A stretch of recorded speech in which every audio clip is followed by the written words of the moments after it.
ध्यानाभ्यास के लिए कृपया अपने नेत्रों को बंद कर लीजिए।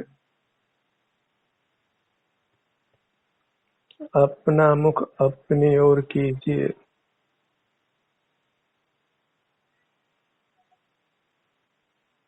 आप एक पवित्र तत्व हैं, परमात्मा रूप हैं। अंतर्दृष्टि कर अपने इस पावन रूप को पहचानिए। हम सुख स्वभावी होने से एक पावन तत्व हैं। अपने से युक्त होने से हमको अनुपम सुख का भोग होता है।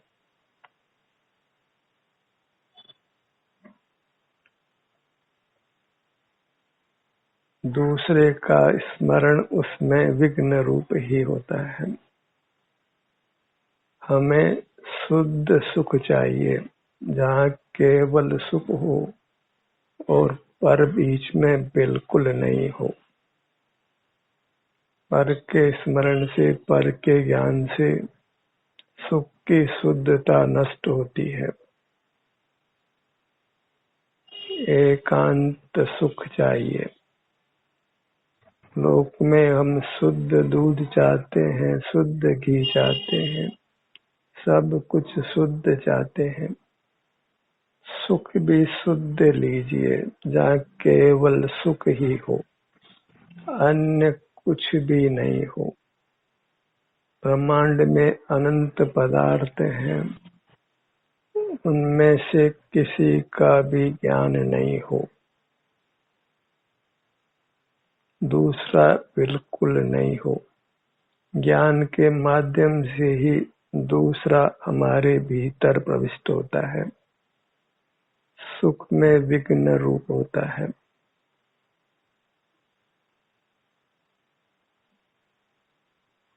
सुख के साथ में केवल शब्द लगाना है। केवल सुख चाहिए। Only happiness. और आपके सिर से पैरों तक केवल सुख ही है, अन्य कुछ भी नहीं है। अपने क्षेत्र में भले ही मूर्त शरीर हो, पर जब अंतर्दृष्टि करते हैं तो वह हमारे ज्ञान में बिल्कुल नहीं आता है। इसलिए अंतर्दृष्टि करने पर हमें केवल सुख ही प्राप्त होता है। बस मस्तिष्क से किसी का स्मरण नहीं करना है, मन से किसी का विचार नहीं करना है और इंद्रियों को खुला नहीं रखना है, तो आपको शुद्ध सुख मिलेगा। और शुद्ध सुख के भोग से ही आप स्वस्थ रहते हैं और परमात्मा पद को पाते हैं।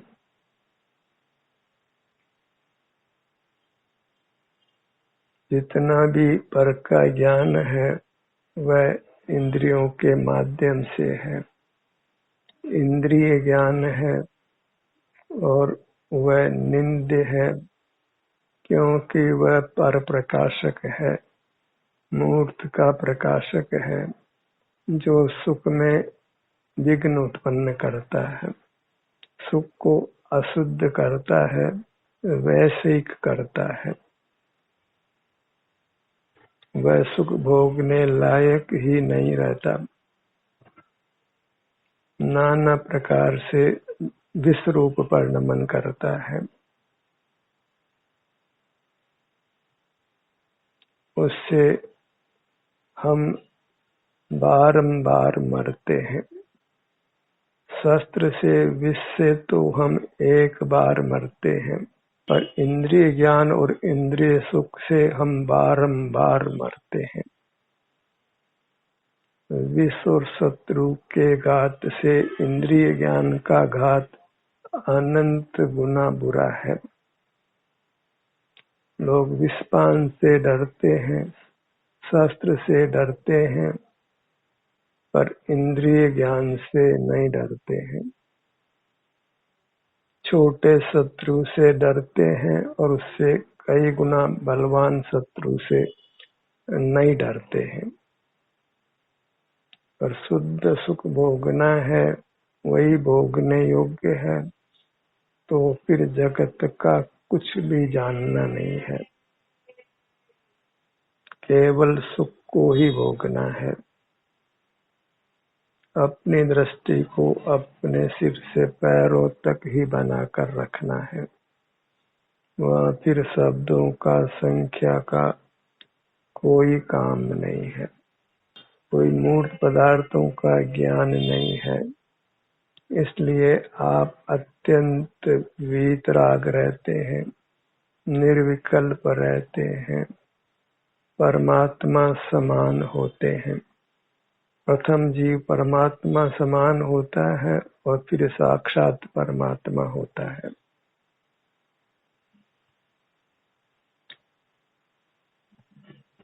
अपनी दृष्टि को अपने तक बनाकर रखिए, यही मर्यादा है जिससे आप मर्यादा पुरुषोत्तम राम होकर परमात्मा होते हैं।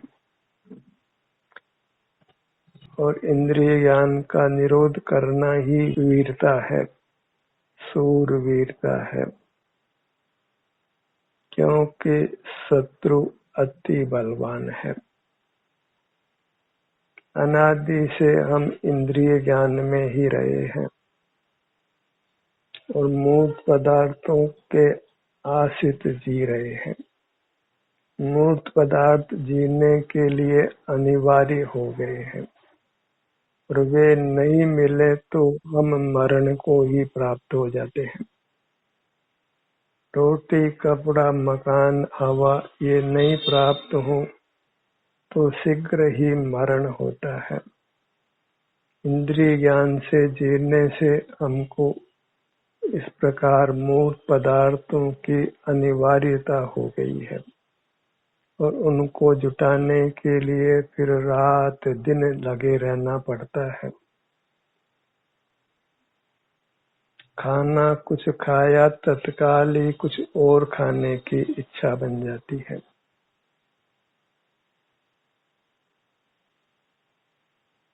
कोई न कोई पर पदार्थ का आलंबन हम करते ही रहते हैं, क्योंकि इंद्रिय ज्ञान पर पदार्थों के आलंबन रूप ही है। जो पर प्रकाशकता है वही परावलंबन है। हमारे पास दो ही ज्ञान है, मति ज्ञान और शुद्ध ज्ञान, दोनों ही पराधीन हैं,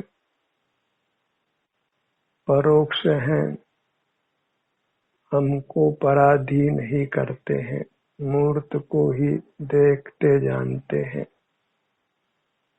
और मूर्त पदार्थों को देखने जानने से ही हमारी दुर्गति होती है, हम मूर्त कर्मों से बंधते हैं। एक ही उपाय चाहिए कि कैसे इंद्रिय ज्ञान का निरोध हो, कैसे हम इंद्रिय जय करें, जिनेंद्र बने।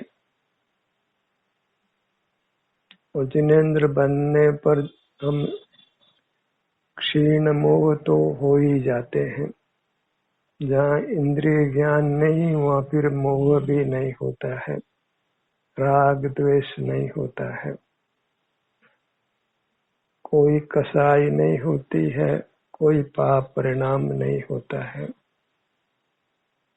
केवल सुख का भोग होता है, वही परमात्मा दशा है।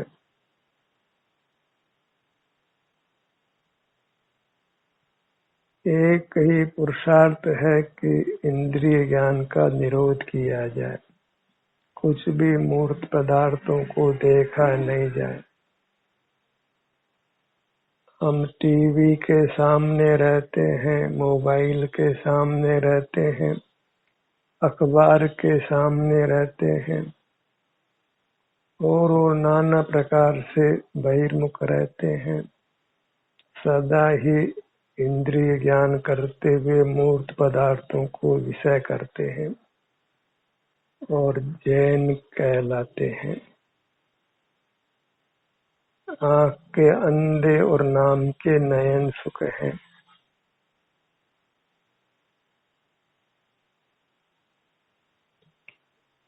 एक पैसा जेब में नहीं है और करोड़ी मल कहलाते हैं।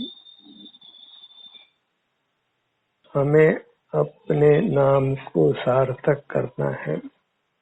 जो जैन उपाधि हमको लगी है उसको सार्थक करना है। इंद्रिय जय करना है। मूर्त पदार्थों को देखना जानना नहीं है।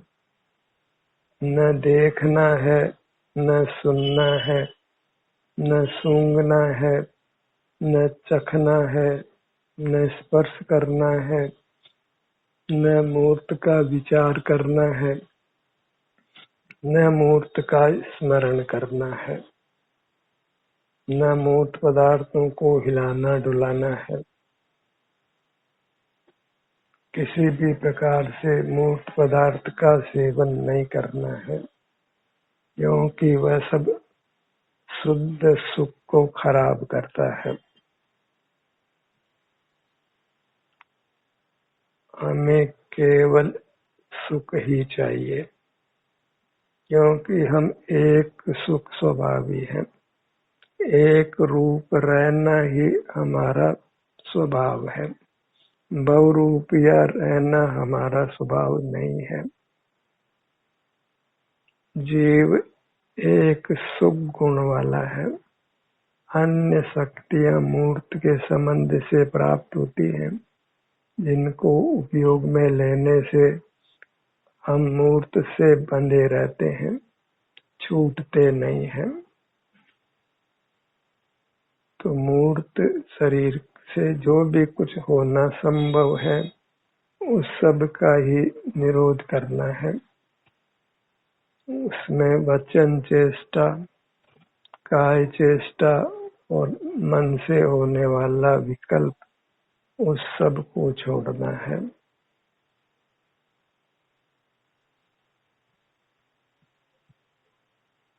तब स्वतः ही आत्मदृष्टि होती है। हमको निराकुलता होती है, उत्तम सुख का भोग होता है।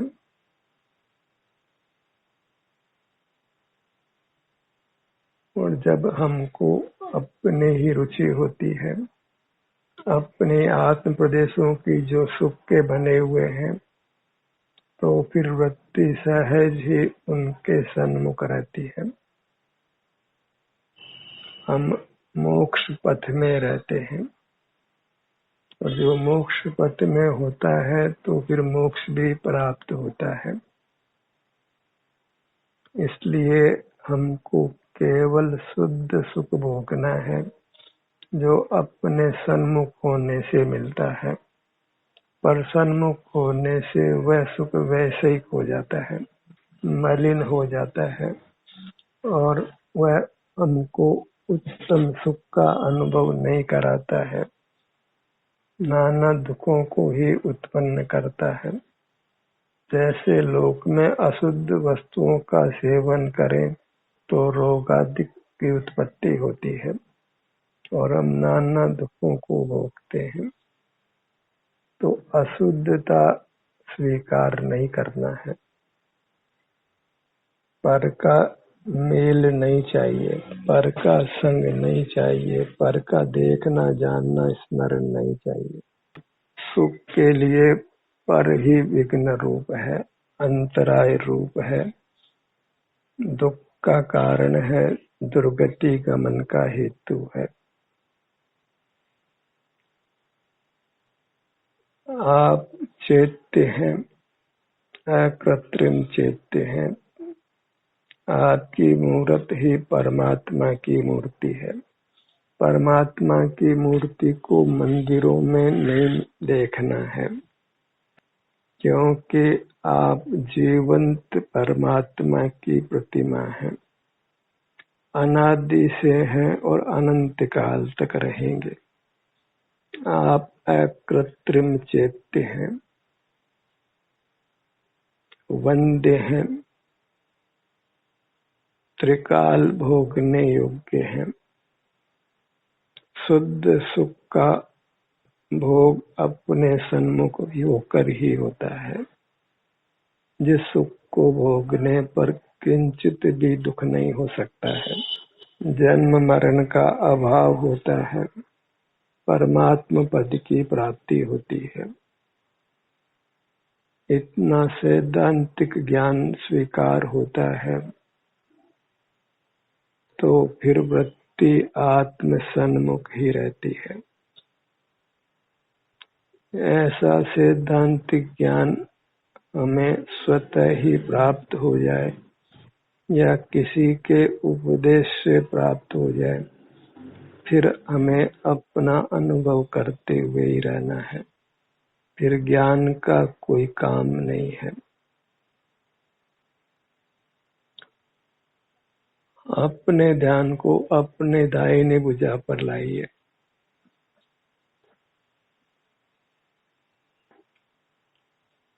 देखिए तो आपको इससे कितनी शांति होती है।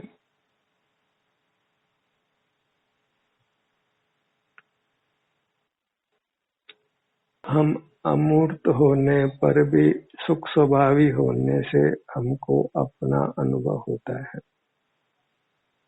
और हमारा अनुभव हमको ही होता है। दूसरा किसी प्रकार हमारा अनुभव नहीं कर सकता है, हमको जान भी नहीं सकता है। दूसरे के संपर्क में हम कदाचित आते हैं तो उसका हेतु यह बंधा हुआ मूर्त शरीर ही है। इस मूर्त शरीर के बंधन के कारण ही दूसरा हमको पकड़ सकता है, मार भी सकता है। और यह मूर्त शरीर संग में नहीं हो, मिला हुआ नहीं हो, तो कोई हमको किसी प्रकार बांध नहीं सकता है, दंड भी नहीं दे सकता है। किसी प्रकार फिर हम मूर्त से प्रभावित नहीं होते हैं। वह परमात्मा दशा है, उसी की बलिहारी है। उसी को हमने शीघ्र प्रकट करना है। तो उस मूर्त से अपनी रक्षा करिए, उसको ज्ञान में नहीं लेना है। मृतम कृत्वा तत्व कोतवलीसन, अरे मृत्यु भी आती हो तो भी मूर्त पदार्थों को मत देखो, मत जानो, मत याद करो, तो निर्वाण अवश्य प्राप्त होगा।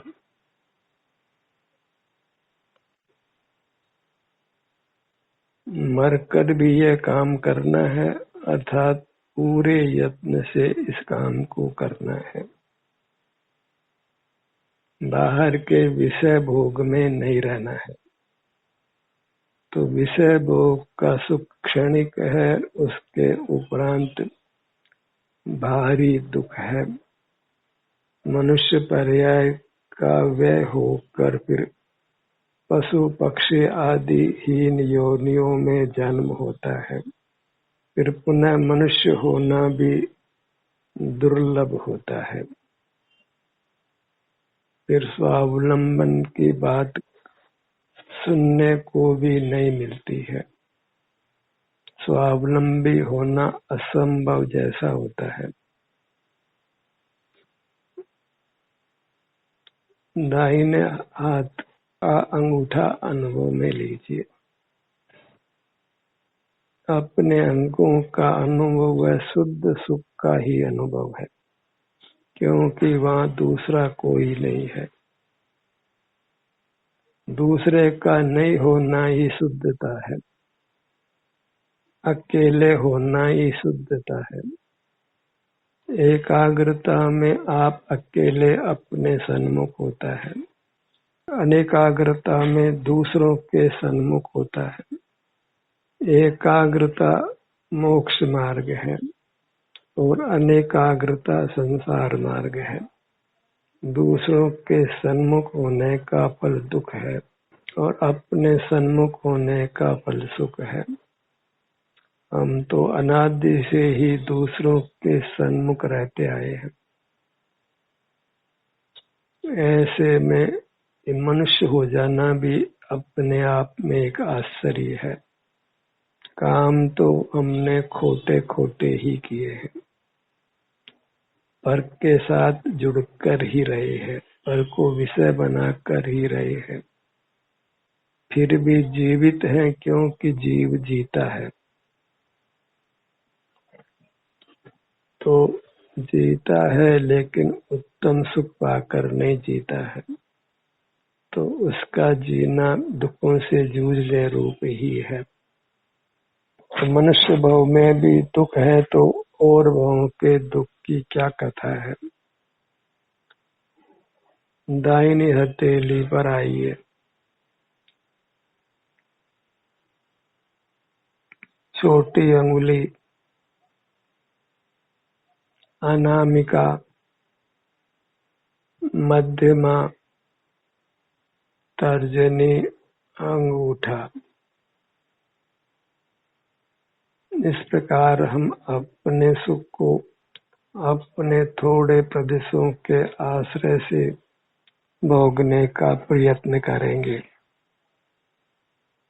क्योंकि पूरी वस्तु अभी ग्राह्य नहीं है। कर्म का संबंध मिटने पर ही पूरी वस्तु एक साथ ग्राह्य होती है। दाहिने हाथ की कलाई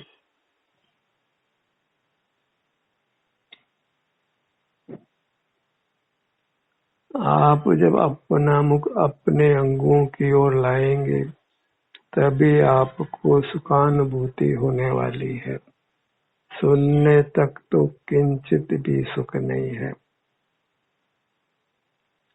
कलाई से कोहनी तक आगे की भुजा। मैं अपनी दृष्टि अपने अंगों की ओर कर बोल रहा हूँ। आपको भी अपनी दृष्टि को अपने अंगों की ओर कर सुनना है, तभी दोनों का ऐक्य हो सकता है।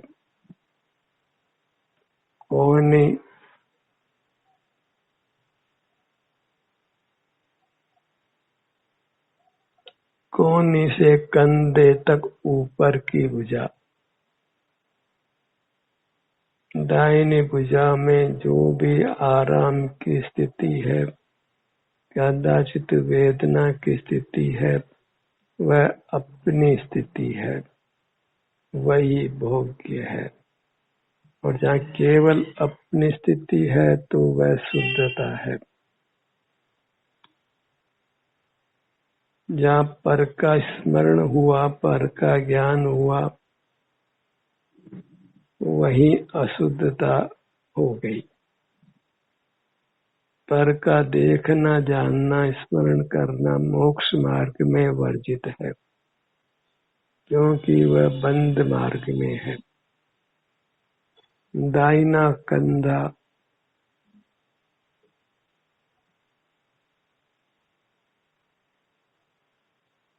बाईं भुजा,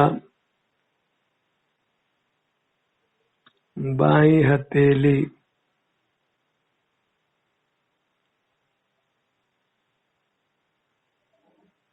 हर अंग से जुड़कर हमने शुद्ध सुख को भोगना है, बिना किसी अन्य का स्मरण करके हमको अपने से जुड़ना है।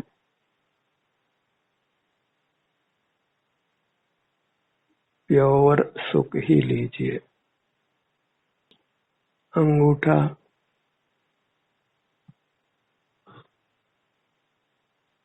तर्जनी, मध्यमा, अनामिका, छोटी अंगुली। पांचों अंगुलियां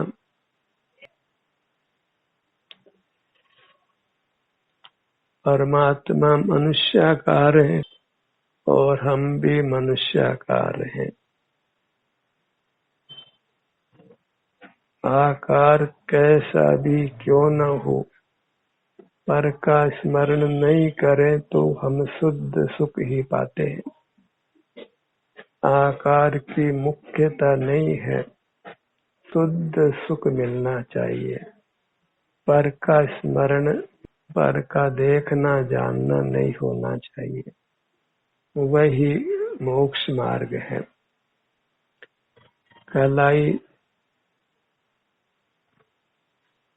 कलाई से कोहनी तक की आगे की भुजा, कोहनी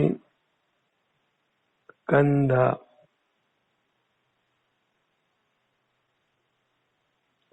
इस भौतिक जगत में सामान्य ज्ञान की बहुत महिमा है। जिसका जितना अधिक सामान्य ज्ञान, उसको उतना अधिक ऊंचा पद मिलता है। पर फिर ऊंचे पद पर आकर वह धड़ाम से गिरता है, दुर्गति में जाता है।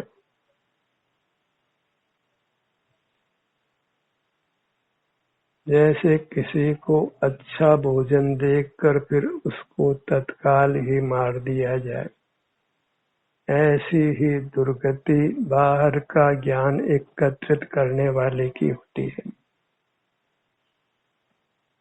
कुछ भी बाहर का जानना नहीं है। दुनिया में जो हो रहा है उससे बिल्कुल बेखबर रहे, तभी आप शुद्ध सुख को भोग सकते हैं। दोनों भुजाएं अपना धड़ भाग, सीना, हृदय, पेट, नाभि, पीठ, दाहिना पैर, पगतली, टखना, घुटना, जंघा, बायां पैर, पगतली, टखना, घुटना, जंघा, अपनी पूरी मूरत, यही परमात्मा की मूरत है। मन ही मन इसको नमन करिए, अन्य को नमन नहीं करना है। लोक मार्ग में ही अन्य को नमन किया जाता है, मोक्ष मार्ग में अन्य को नमन करना वर्जित है। मोक्ष मार्ग में अपनी ओर ही झुकना होता है, किसी अन्य को नमन नहीं होता। अन्य की महिमा नहीं ली जाती है, अपनी महिमा में ही लीन रहना होता है, अपने ही शुद्ध सुख को भोगना होता है। ध्यान का सत्र यहीं समाप्त होता है। आपकी सहभागिता के लिए धन्यवाद।